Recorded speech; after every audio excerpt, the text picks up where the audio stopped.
So as mod authors, the only thing we care about is a data folder,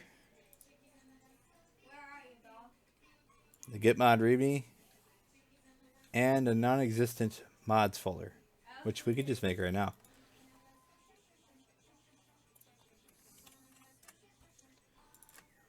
As you can see, it's just empty, nothing in it. But it's still important to us because you can technically just have your mods sitting right out here and it would clutter everything up.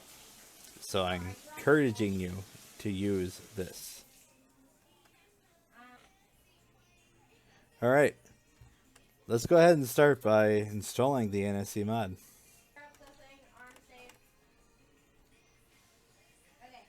Do do do do do do do do. Do do do do do do do do do do do.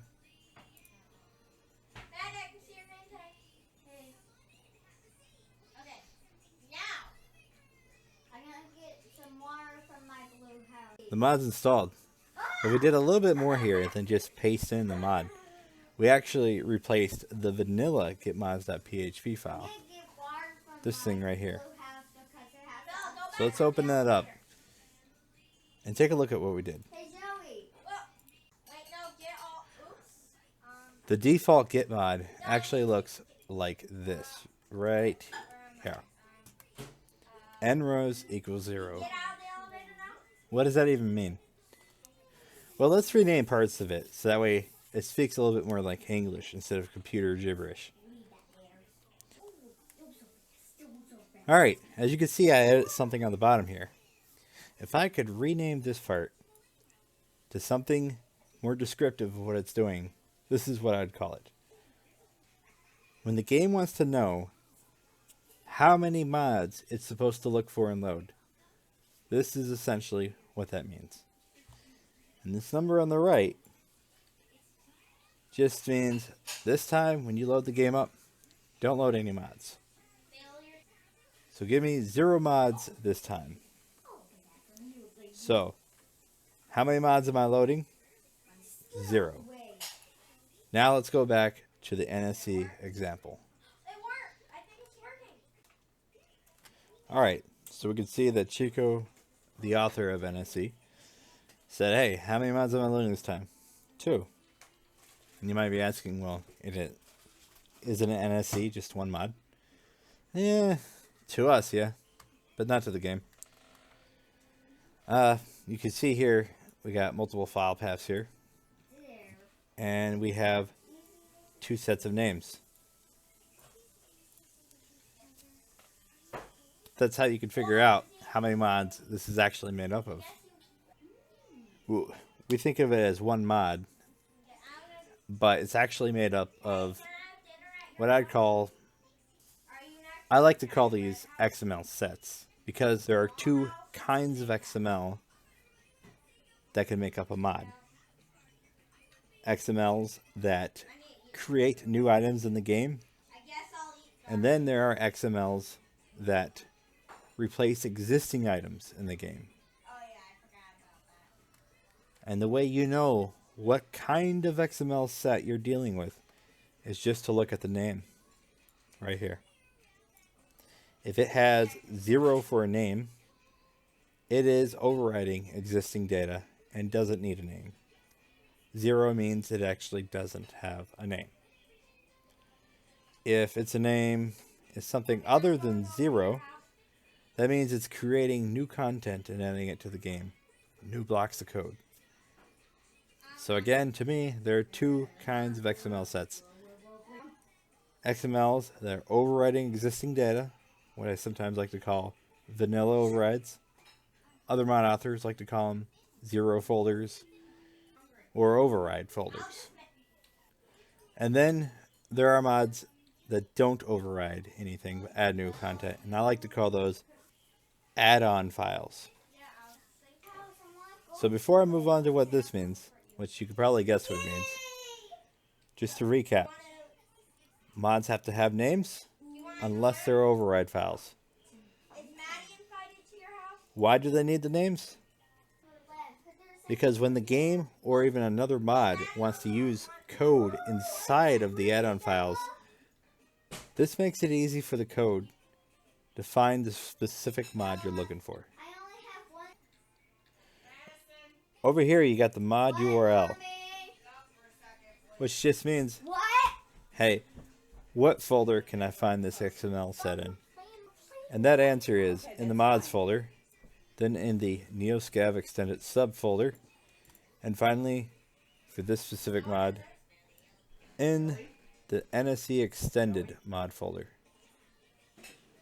And for the other one, it is the NSE override mod folder. So the mod URL is asking what folder is this set of XML files in. Another thing I want to point out, you may have noticed that I said that this is sometimes called the override, and that Chico happened to put override in his folder name. I think this is a good thing to do, and that every mod author should do it. And that is adding some kind of description about what kind of XML set this is. It doesn't have to say override. It could say 0 or even be the numeric 0. Or I personally like to call it vanilla override. That could be a bit long. Either way, do include this in the folder name in some shape or form. This helps everyone, including yourself, in the long run.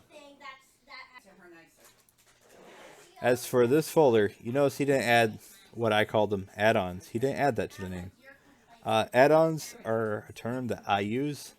Nobody actually really has a unified name for what these are.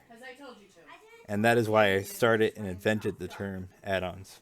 And I encourage you to just take your folder and just add add-ons to it.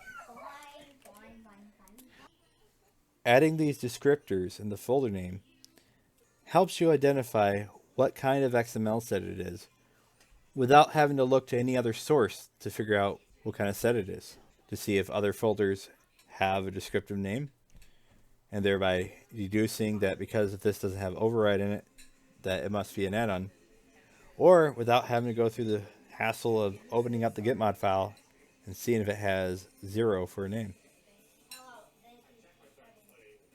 So before we move any further, let me just recap what we talked about because it was kind of a lot. This is asking, hey, how many mods am I supposed to load? The answer is, in this case, 2. You could tell how many mods are loading by looking at these numbers. It always starts at 0 and goes up from there. So this is mod 1 and this is mod 2. Then we talked about mod names and how if it has a name, it's an add-on XML set. If it doesn't have a name, it's an override set, a vanilla override set, a 0 set, whatever you want to call it, just as long as you put override or vanilla override. 0 is not the best term because it's a bit obscure if you don't remember why it's called a 0 folder. Then we talked about mod URLs and how that basically means what folder is the XML set located in. And to the right, the mod author has to spell out which folder and subfolders the XML set is in. And just so you know, it is case sensitive. And if you put a space here on the end, if you were to put a space on the end, it counts that as part of the file path, and that could really screw you over if you were to click off here and not realize there's a space there. So just keep that in mind. Okay, now let's move on to a few more of the details within this GetMod that I haven't covered yet, such as these numbers here, here, here, and here, and then finally what all this gibbly-gop-goop is. Gibbly-gop-goop, by the way, is a technical term, and you should use it. What we're actually seeing here is the order in which the game will load the mods, as in the mods don't load up all at once. The game loads them one at a time, and you need to tell it which order to load them in first. It starts at 0, so any mod of 0 here is going to be the first one to load in the game. Why is that important? Because if this mod needs something from another mod, such as this one, the game will not load if this one doesn't exist, as in isn't loaded when this one is loaded. So let me say that again. If this mod needed to call on a piece of code from this mod, that code gets called the moment it's loaded. So it's going to say, all right, I'm loaded in. Now I'm going to call on a piece of code that I need from this mod. Wait, it doesn't exist yet because I just loaded in and I'm calling it the moment I load in, not after the game starts. Not after all mods are loaded. So, whoops. I tried to call on something. It doesn't exist yet. And now I'm going to make the game crash. Now, in this specific case, that doesn't happen. This mod does not depend on this mod. But if it did, the way to fix it would be to make this one load first by switching this number to 0, as well as this one, because these are a set, and making this one load afterwards, just like so. Now, the order that it's listed in here doesn't matter. It doesn't matter what it looks like to you, the human, as long as the numbers are right. The game will load this one first, even though it's not up top here. Now, the last thing to cover is this Ghibli goop.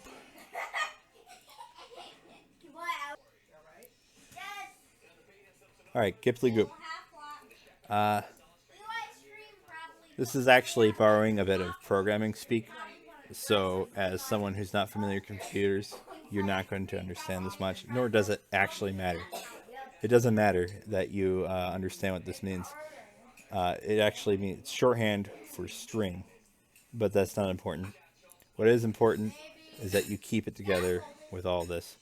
This ampersand here